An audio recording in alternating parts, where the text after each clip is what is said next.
এইভাবে ঝাল ঝাল ভুনা ভুনা তরকারি যখন আমি রান্না করি, বাসার সবাই গরম ভাতের সাথে যে চেটেপুটে খায়, আসলে আমি কখনো ভাবতেই পারিনি। হ্যালো ফ্রেন্ডস, আসসালামু আলাইকুম। আজকের রেসিপিতে স্বাগতম জানাচ্ছি। প্রথমে দেখতে পাচ্ছেন বড় সাইজের রুই মাছ ছোটো ছোটো করে কেটে নিয়েছি, ভালো করে ধুয়ে পরিষ্কার করে নিয়েছি লবণ এবং গরম পানি দিয়ে।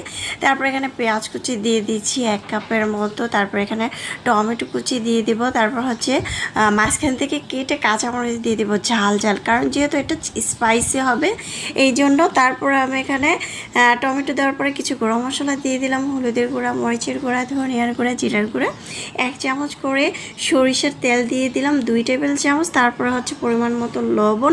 এখন আমি খুব ভালো করে মেখে দিচ্ছি। আর এখানে আদা বাটা, রসুন বাটা 1/2 চামচ করে দিয়েছি।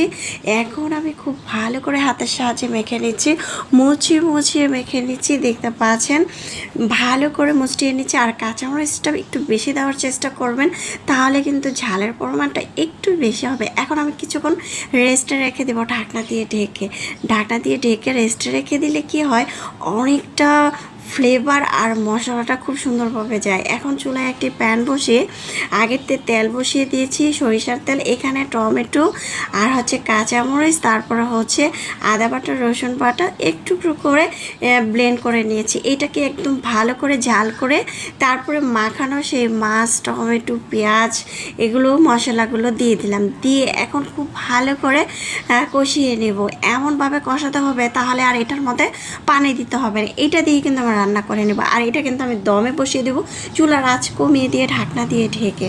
প্রথমে চুলার আঁচটা কমিয়ে দিয়ে বসিয়েবো, তারপর আস্তে করে চুলার আঁচটা বাড়াবো, তারপর আবার আস্তে করে চুলার আঁচটা কমিয়ে দেব। যাই হোক, এই দেখতে পাচ্ছেন অনেকটা জল উঠেছে।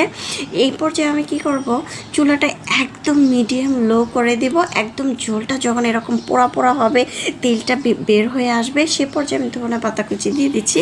এটা হচ্ছে বিলাতি ধনে পাতা, এটা গ্রামের বাড়িতে বেশি হয়। একদম পোড়া পোড়া হয়েছে, দেখতে পাচ্ছেন এটা কিন্তু অনেকটা পোড়া পোড়া হয়েছে। এইভাবে যদি একবার তরকারিটা রান্না করা হয়, খেতে এত বেশি মজা হয়। যাই হোক, এখন আমি ভাজি জিরার গুঁড়া দিয়ে ধনে পাতা দিয়ে উঠিয়ে নিলাম, একটি বাটিতে পরিবেশন করে নিচ্ছি। মাশাআল্লাহ, দেখতে যেমন সুন্দর হয়েছে, খেতেও দারুণ মজা হয়েছে। এখন আমি গরম ভাতের সাথে চেটেপুটে খাবো। রেসিপি ভালো লাগলে অবশ্যই চ্যানেল সাবস্ক্রাইব করে লাইক দিয়ে পাশে থাকবেন, চাইলে ট্রাই করতে পারেন।